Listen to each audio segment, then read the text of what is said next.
Society doesn't care about the poor, working middle class. In fact, society cares about nothing but itself. It is self-absorbed, narcissistic, arrogant, and filled with hubris and indifference towards everyone else, walking by poor people like someone threw a newspaper on the street. No, that's a human being. And at one time, that might have been your neighbor or an employee or a friend. It's someone's family member. And we don't see the sacredness in life because we've lost our moral compass. So to bring that back, you first have to be defiant. So what would change in your life if you were defiant? Would you say, I'm not going to work by any artificial schedule. I'm going to work in a natural rhythm so I don't stress myself. So I can focus upon what I'm doing and doing with some joy and completeness. That's defiance. Because today everything is faster, more, produce more. And if you can't, we'll get a machine that can, and we'll automate you out of here. And if you don't work hard enough, we'll go to South Korea, and we'll go to India, and we'll get a PhD who's willing to come in and take your place. You've been here 30 years, and you're making $150,000 a year. They'll work harder than you, longer than you, with no rewards, no health insurance, no bonuses, no vacation, and we'll give them $40,000, and they'll love the fact they have that. And we're doing it with 80,000 people a year. So you're disposable. But we're going to create artificial intelligence. So we first got rid of a lot of you with robotics, and then with visas, now we're going to get artificial intelligence that's smarter than you. So we don't need you anymore. Whole professions wiped out. So if we cared about one another, would we try to be displacing one another, removing one another, throwing them out like they're an old shoe that nobody can use? Throw it away. We're throwing people away. We're throwing families away. We become desensitized to anything that's important. Change can never come without risk. If you want to keep your comfort and you want to change, you put yourself in a duality that is impossible to traverse. You've got to accept that there's going to be risk. You have to accept there's going to be loss. You have to accept there's going to be discomfort. But it challenges you in a way that you need. It allows you to start to think more in depth and think through positive solutions. What is a solution that will allow me to get through this crisis? That is what is important. So how can we take back control over our lives so we do not live through someone else's artificial expectations and excessive demands that creates imbalance? Because when you're getting up early to go to Wall Street or go to your job because it's expected of you, if you want to get a bigger salary, if you want to make more money, if you want to even keep your job, then you have to create imbalance. Now you don't have time to exercise in the morning. Now you don't have time to have a good breakfast. Now you don't have time to walk by the farmer's market. Now you don't have time to socialize with your friends. Now you don't have time to take that nice walk with the dog or spend time with the cat or the bird. Now you don't have time to do the hobby that we once did. We were a nation of hobbyists. Now nobody has a hobby. So you have to be able to say no and understand there's a risk when you say no to authority. And frequently, their ego will respond and try to retaliate. You have to accept that I'm going to be out of my comfort zone. And that's okay. So don't be afraid to be defiant against that which is creating imbalance. I want time to read a book. I want time to be able to reflect on life, to share with the people in my life I care about. I want time to nurture relationships and feed that relationship with unconditional joy, love, creativity. And what all human beings need is a stimulating environment. And I don't want to be a passive spectator to everyone else's ideas of how I should live and be entertained. You see, they've seduced you into thinking that you're not as interesting or as vital or as creative as what they give you on television or the internet. So everything is extreme gymnastics, extreme boxing, everything's extreme. And yet your life shouldn't be extreme. It should be in balance. Because where there's balance, you're not producing disease, you're not producing disharmony, you're not producing conflict, you're not producing excessive stress. You're living in balance. Everybody else may be out of balance. You have to defy them and say, my life counts, and I'm going to change it to live my way. Next, Honor your essential self, trust your intuition, and find the true purpose of your life. Visit other cultures, travel, see how other people in the world live, how they think, how they communicate, and how they find harmony. Say no to overdone demands. I'm not going to do all this work. It can wait. I will do what I can. And also say no to other people expecting you to be responsible for their actions when they long ago could have done it for themselves. Bring authentic responsibility back into your life. Be responsible for yourself. This whole morbid fascination with depravity of self has got to stop. Well, everyone else is fat. That doesn't mean you have to be overweight. Well, don't tell me what everybody else does. Look at them. They're not stupid. They just make stupid choices and have bad outcomes. If you want to stop bad outcomes, be responsible for making healthy choices and proper choices. Say yes to the right opportunities and no to the wrong ones. Also examine, have you outgrown your life? Who says you have to do the same thing every day? Who says you have to live in the same place? Who says that your life is just a series of mastered rituals throughout the day?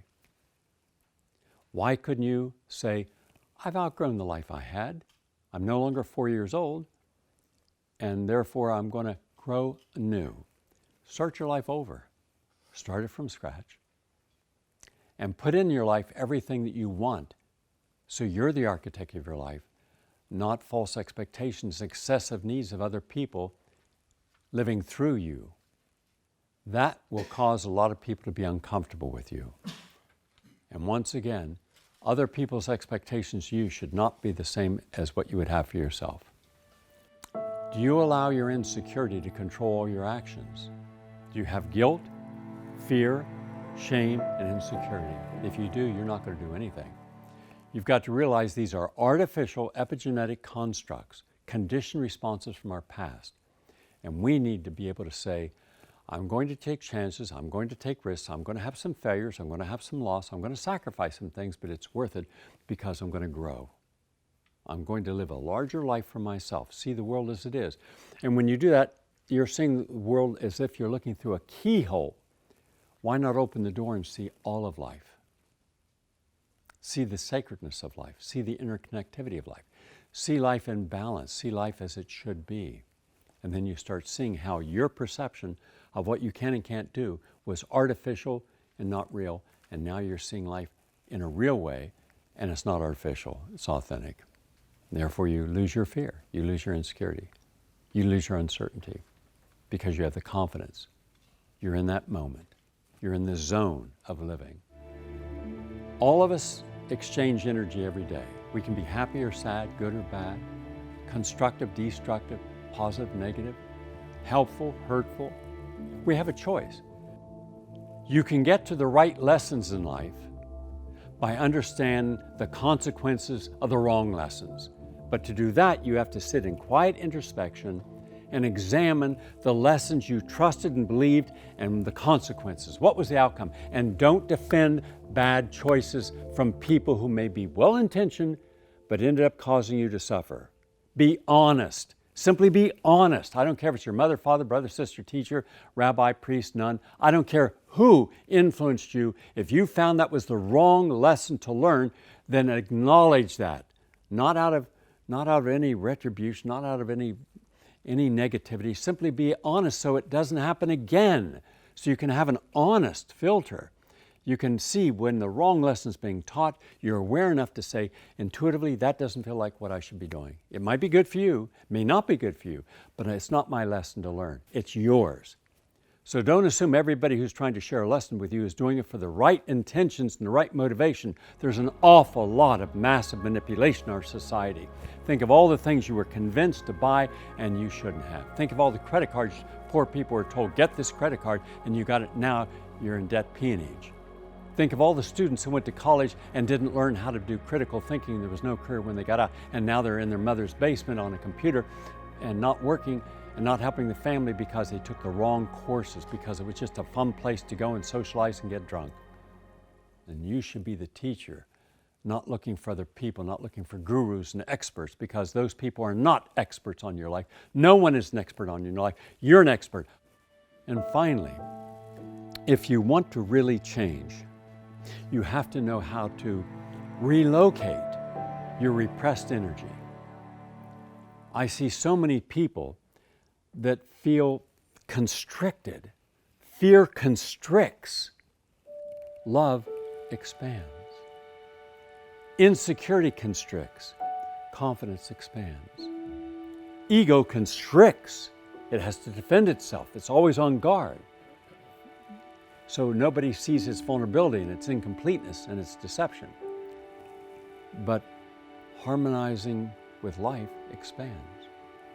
So we have to do something with our energy and move that energy in positive ways. Be open to express yourself honestly and authentically. You expressing what you really need and what you really want and what your desires are and what your authentic self is, that's healthy for you.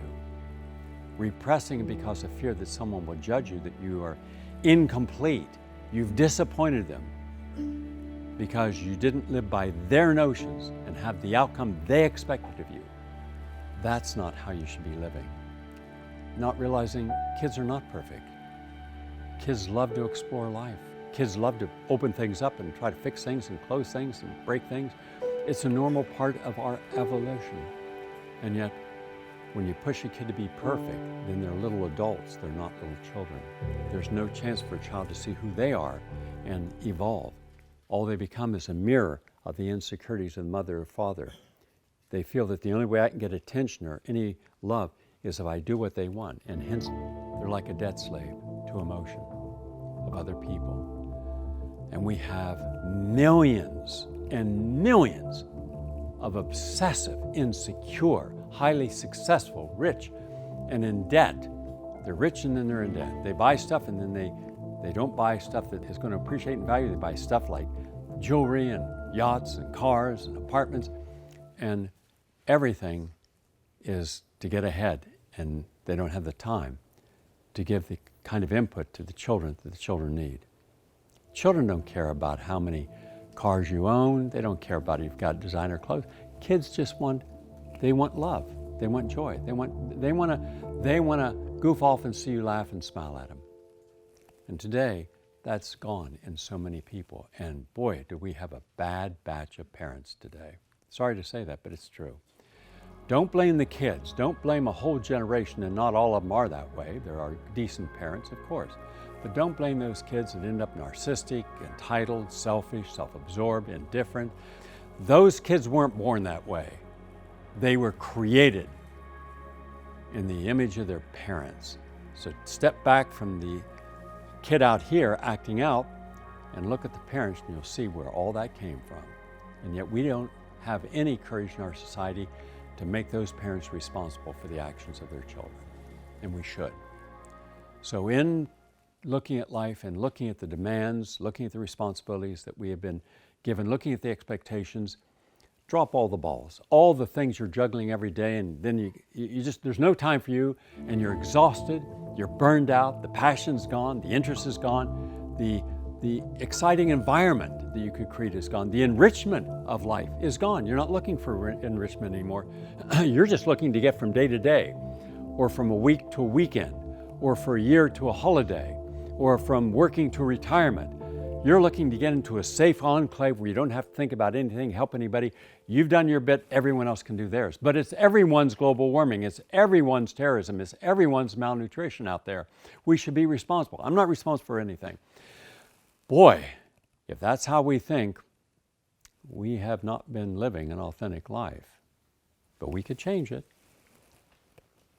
We could change it and we could start over. And that means you've got to accept that you're responsible for yourself from here on out, because the government has not been, the state has not been, the local community has not been, the people in our corporate interests have not been. We have the greatest disparity in American history between the have and have-nots. And that's also true around the world. So when you believe in yourself because you know what you're about and what your purpose is, when you've identified your authentic reason for living, then you don't need the experts. You become an expert in your own life. Thank you all for watching.